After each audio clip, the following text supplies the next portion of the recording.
नमस्कार मित्रांनो, good evening.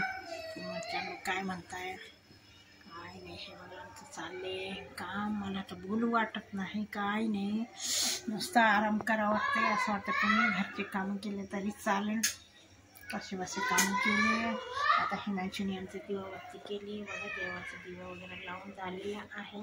बाहेर पण लावले, पितरांना सुद्धा लावले, बाहेर पण लावले. आता त्याला काय म्हटली मी, थोडंसं कांदा चिर. तोच म्हटलं मम्मी मी चिरतो टमॅटो आणि कांदा, खिचडी बनव.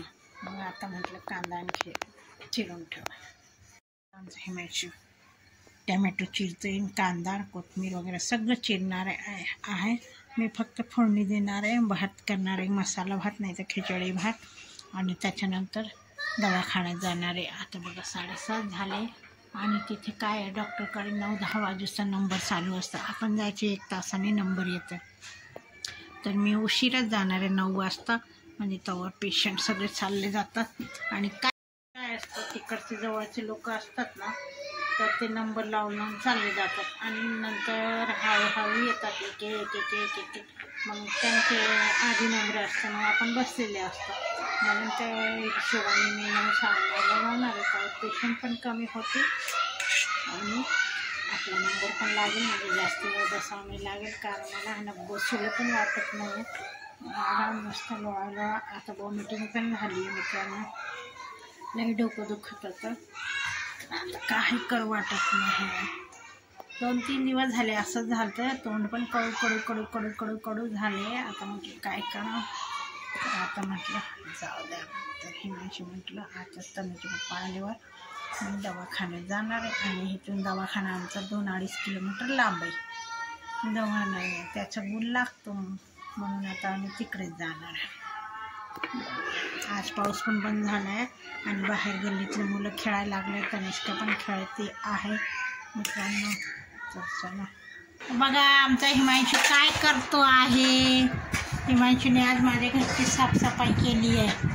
बाहेर यायला लागला पाऊस, मला बरं वाटत नव्हतं, पण तरी काल इंजेक्शन घेऊन आली आणि काय तर घ्यावंच लागला असतं.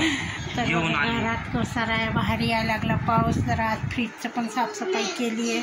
बघा लई खराब झालते, तरी म्हटलं त्याला आता नंतर कर. हे बघा असं तेलकट डाग, कामामुळे काय झालं मित्रांनो, मला लक्षच देणं होत नाही. हां, कामामुळं पण, कामाला जाते म्हणून थकून येते. हे आता आजारामुळं पण 2 दिवस झाले सध्या मला पण बरं वाटत नव्हतं. तर काल इंजेक्शन घेतलं, आज पाणी पडतं इथे म्हणून चालू केलंय. आज हे केले, जरा फ्रीज वगैरे स्वच्छ केलं. हिमांशूने पण पुसलं, मी पण पुसले, जरा नीटनेटकं झाले. त्याला फ्रीज ते घे धुतलेलं टनाकडे. काय धुतलेले कपडे, मला काही कळत नाही. हे हिमांशू आमचा अनाजरा पुसतो, पण नीटनेटकं आपण कसं लेडीज सारखं पुसतो तसं नीटनेटकं पुसायला पाहिजे. हां, ते नाही निघत. ते निघत नाही. बरं जाऊ दे, मुलगा असून एवढे काम करतोय.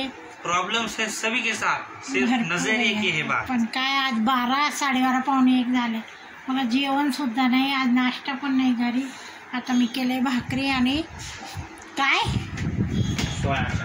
सोया चम्स नाही रे, सोयाबीनची भाजी केली आहे मित्रांनो, मस्तपैकी झणझणीत. आता मित्रांनो सोयाबीनची भाजी आणि भाकरी खायला. आता झालं एवढं आवरून झालं की मी आता जेवायला बसणार आहे. हे बघा आमच्या घरात सगळी कामाला लागले. तनुचे पप्पा, तनिष्का आणि मला म्हणताय झोप.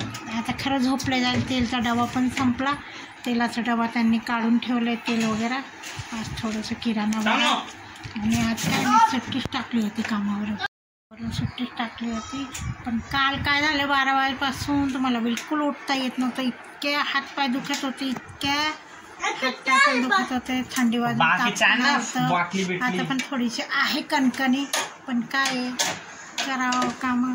झोपून राहिले की जास्ती आजार वाढतं, म्हणून झोपून नाही राहील. आज म्हटलं जरा गरम पाणी उकळून, पाणी पण प्लस खराब येते आमच्याकडचं, म्हटलं पाणी उकळून प्यावं. आणि बघा आमच्या हिमांशू लई चिडचिड करतो मित्रांनो. आमची मुलं करतात का, पण आमचा आता हिमांशू सगळे जास्तीच करतोय. तनिष्का एक एक एक एक सामान देते, तिला म्हणतो देऊ नको, असं नको करून तसं नको करून.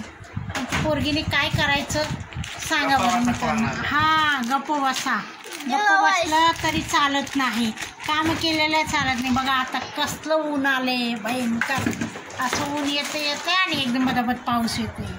आपल्याला वाटतं ऊन आलं, कपडे टाका, कपडे टाकले की घरात येऊन बसले की कपडे जेवढे वाढलेले असते तेवढे वल्ले होऊन जातात. तर चला तर मित्रांनो, आता पसारा झाला, भांडे झाले भरपूर. आता म्हटलं थोडंसं काय पूर्ण जेवण करावं.